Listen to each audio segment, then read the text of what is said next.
Saya Frederikus Lustitulis akan memberikan catatan berkaitan dengan kekalahan tim nasional kita di round 4 kemarin. Saya memberi judul Mimpi Timnas ke Piala Dunia 2026 kandas di tangan Patrick Kluivert. Ambisi besar Indonesia untuk lolos ke Piala Dunia 2026 gagal.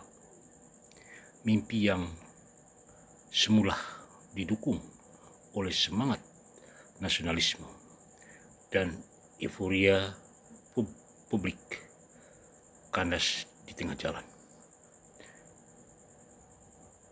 Kerja keras Federasi PSSI di bawah Pak Erick Thohir dan juga pelatih sebelumnya pada ronde ketiga, yakni Shi Tae-yong atau STY, sia-sia juga.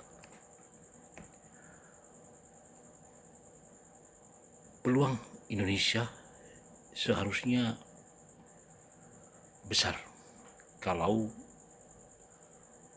pelatih Patrick tidak blunder saat memilih pemain melawan Arab Saudi.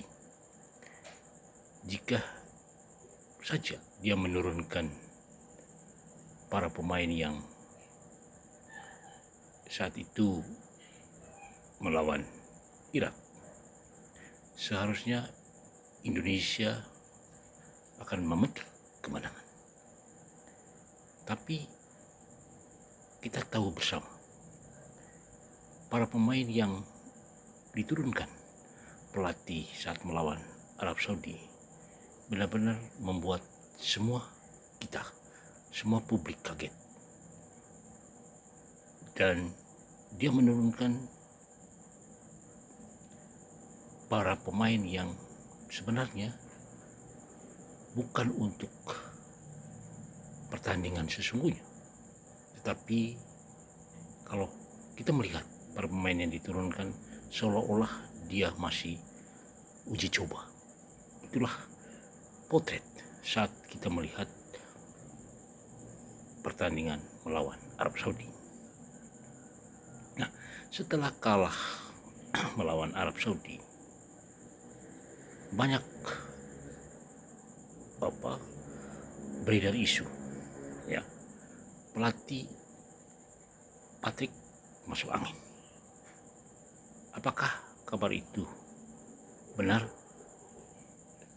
Sampai saat ini belum terbukti, tetapi perlu dicek kebenarannya.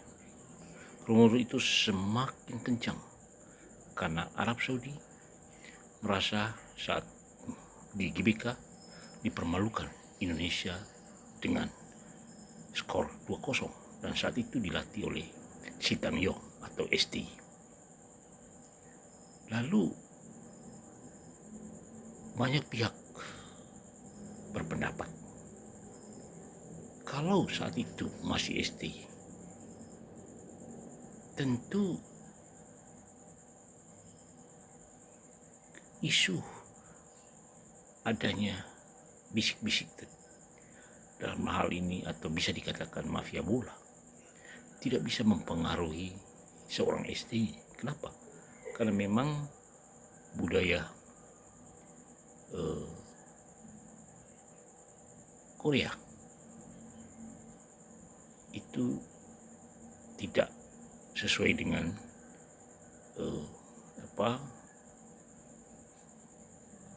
budaya yang mereka miliki. Mereka sangat anti dengan kompromi, mereka sangat anti dengan cara-cara yang tidak baik. Mereka betul-betul menjunjung tinggi profesionalisme dalam sepak bola. Lalu pertanyaannya, kenapa Shi Tae-yong dipecat?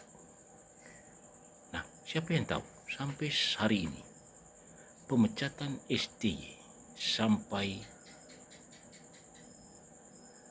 ada pergantian ke Patrick, itu tidak jelas alasannya. Nah, kalau kita mendengar penjelasan PSSI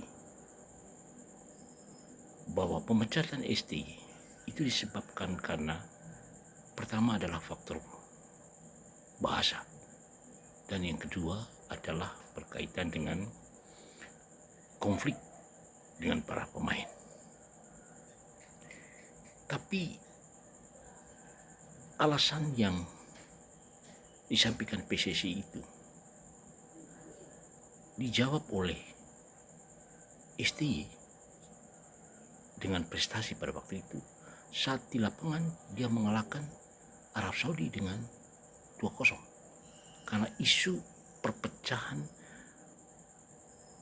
tidak harmonisnya antara pemain dan pelatih itu saat bermain di melawan Cina maupun melawan Bahrain.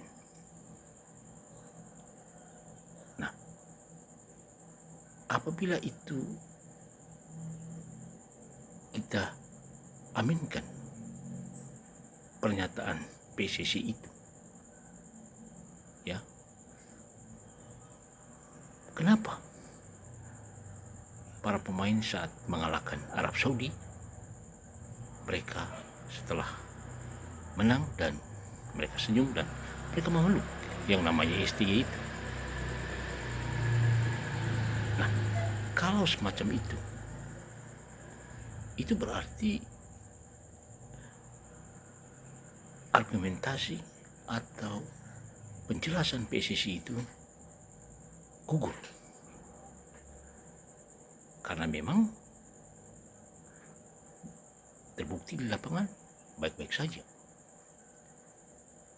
ya, karena bisa mengalahkan Arab Saudi. Jadi sebenarnya siapa sih yang jujur? PSSI kah? Atau siapa? Itu kita sampai hari ini nggak paham.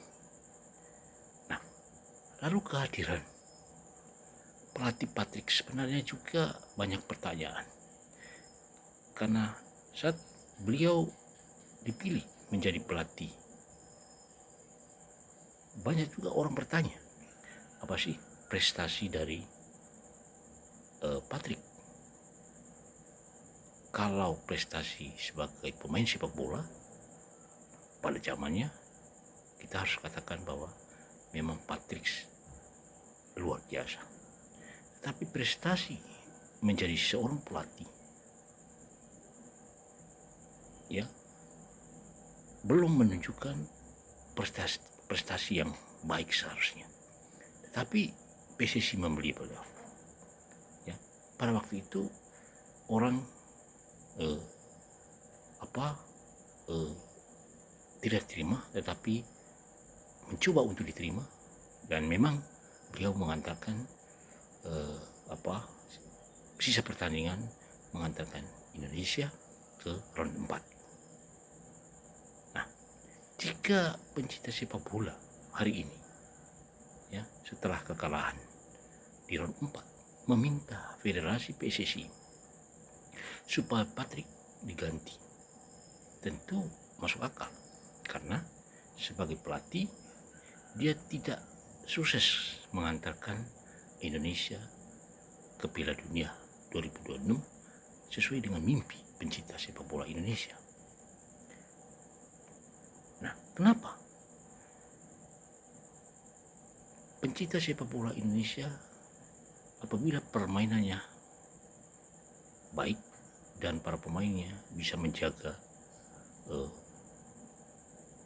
pola permainan dengan sistem yang baik, maka saya yakin pencinta sepak bola tidak akan melakukan kritik terhadap pelatih.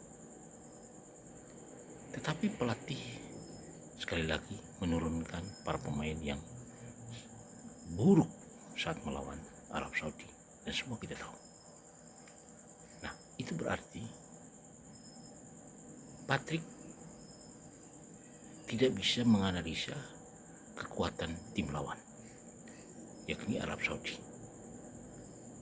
Atau memang beliau sengaja Sehingga pemain yang diturunkan melawan Arab Saudi tidak sesuai dengan harapan pecinta sepak bola dan juga tidak sesuai dengan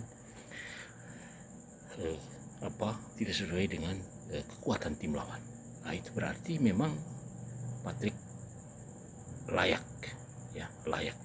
dievaluasi dan tentu diganti.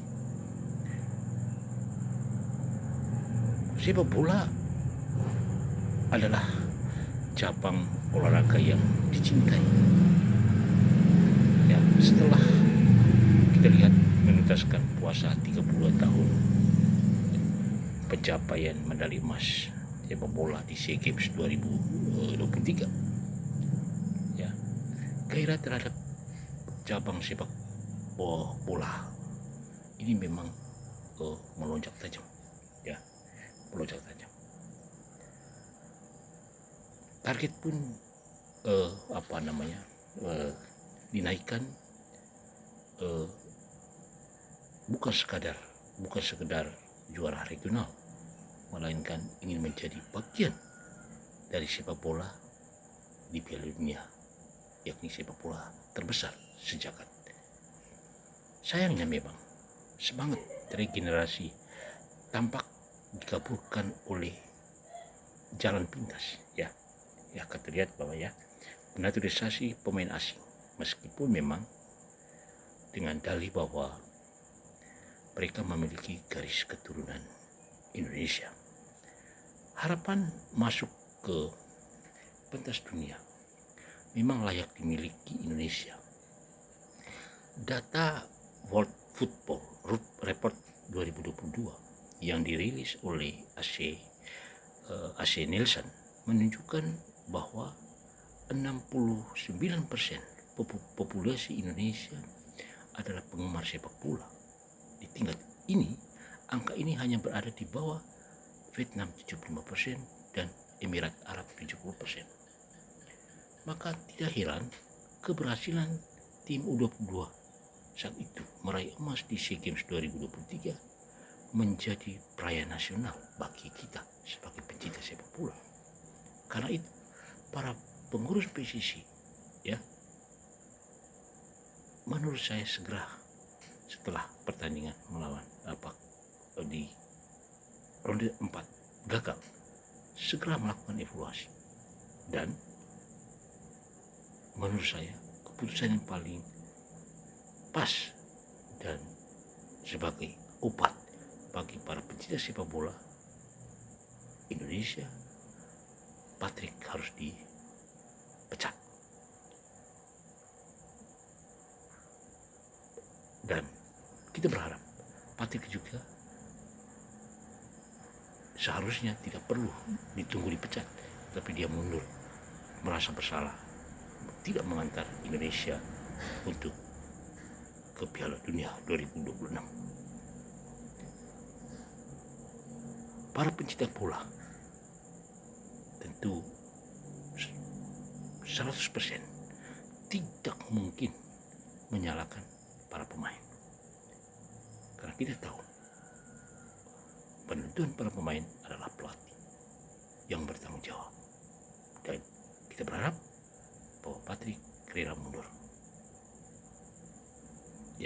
apabila dia mencintai sepak bola Indonesia. Bangkitlah sepak bola Indonesia, mimpi saat juga akan kita raih. Salam